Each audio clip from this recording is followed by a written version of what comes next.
kalabalık şey bir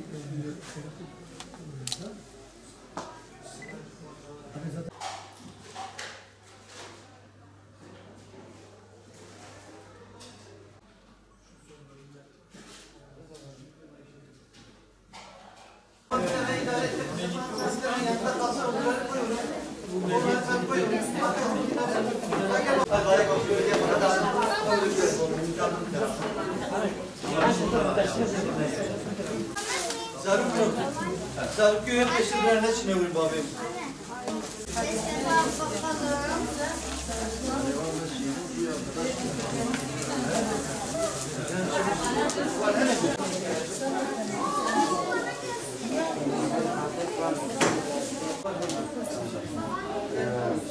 Meryem Hanım.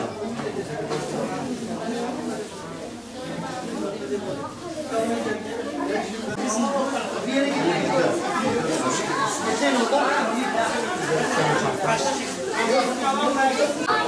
çantasını alan çocuklar buraya. Şey olarak karşımıza sesler ne kadar? Mesela bir aile herhalde çocuk ama 100 TL'ye kadar. Tezgah.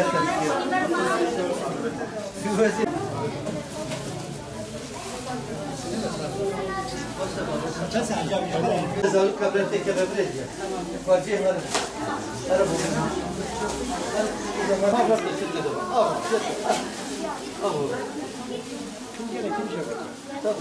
Bismillahirrahmanirrahim. Umut Kervanı olarak Batman'da 2018 yılı okul sezonunda malumunuz olduğu üzere fakir, mağdur ve muhtaç ailelerin çocukları için biz bir çalışma içerisine girdik. Bu konuda hayırsever kırtasiyesi olan hayırseverlerle, vatandaşlarımızla görüştük ve bizi bu konuda kırmadılar. Belirli bir yardımda bize bu konuda bulundular. Bizler de aynı şekilde onların yardımlarına vesile olarak bölgemizde yaşayan, özellikle Batman'da yaşayan fakir, mağdur ve muhtaç ailelerin çocuklarına yönelik bir çalışma başlattık. Ve onları bugün bugün onları buraya çağırdık, derneğimize çağırdık. Umut Kervanı'nda bu fakir, mağdur ve muhtaç ailelerin öğrencilerine, çocuklarına kırtasiye malzemeleri olarak yardımda bulunduk. Bu kırtasiye malzemelerimizin içerisinde okul çantamız, defter, kalem, silgi vesaire malzemeler vardır. Bu yıl 2018 yılı içerisinde kırtasiye malzemesi olarak öğrencilerimize, muhtaç öğrencilerimize en az 500 öğrencimize yardımda bulunmayı hedefliyoruz. İnşallah bağışlar geldiği sürece bu yardımlarımız da artacaktır. Allahu Teala bu konuda emeği geçen tüm hayırseverlerimize ve kardeşlerimizden razı olsun. Umut Kervanı okullar açıldı. Bize tanın çanta, kitap, kalem, bir türlü kırtasiye malzemeleri verdiler. Allah oradan razı olsun. Teşekkür ederim. Mutluyum. Okul açıldı. Umut Kervanı bana eşyalar verdiler. Allah razı olsun. Okullar açıldı. Umut Kervanı bize çanta, kırtasiye eşyaları verdi. Allah onlardan razı olsun. Tamam.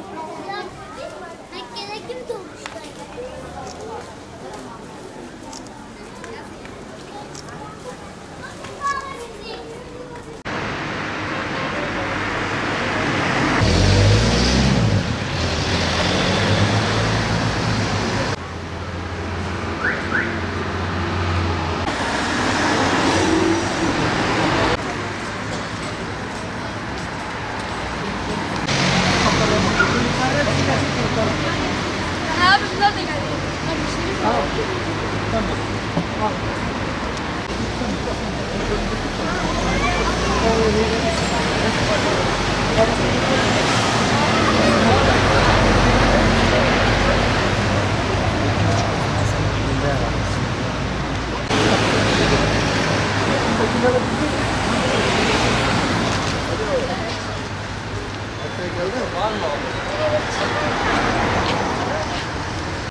Bu poşetleri sonra vurdum.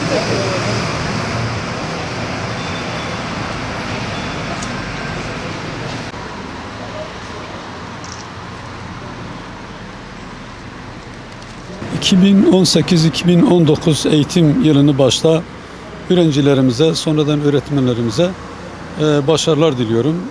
Umut Kervanı Vakfı olarak biz, Umut Kervanı olarak Türkiye'nin birçok yerinde kırtasiye yardımlarını yapmaya çalıştık. Bu yetim ve muhtaç ailelere pazartesi günü açılacak olan okullar öncesinde kalkıp karınca kadarınca sponsorlar bularak bir yardımda bulunmaya çalıştık.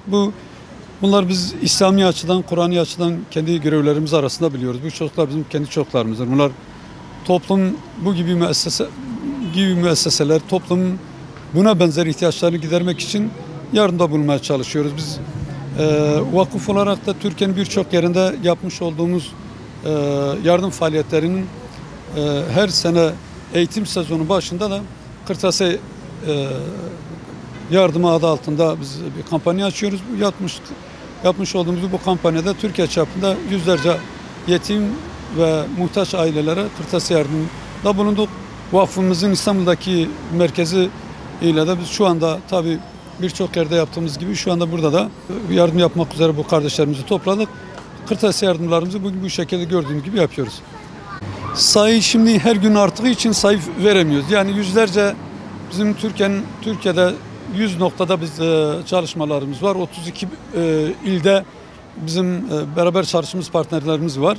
Dolayısıyla muhtelif yerlerde sayılar ancak bu eğitim sezonuna başlanıp yardımlar, bu kırtasiye yardımlar bittikten sonraki toplamda ancak söyleyebiliriz. Şu anda her gün arttığı için biz sayı veremiyoruz.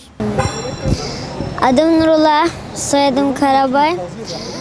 Umut Kervan kırtasiye için teşekkür ederim. Yeni eğitim öğretim yoluna tüm öğrenci arkadaşlarıma başarı dilerim. İsmim Özge Tatlı.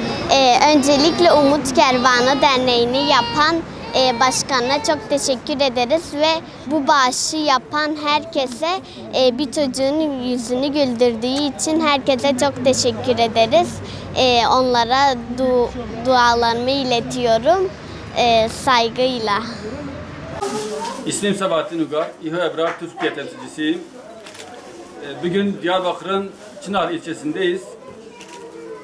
Buradaki yetim ve mağdur fakir öğrenci kardeşlerimizin çeşitli kalemlerde oluşan kırtasiye yardımlarını teslim ettik.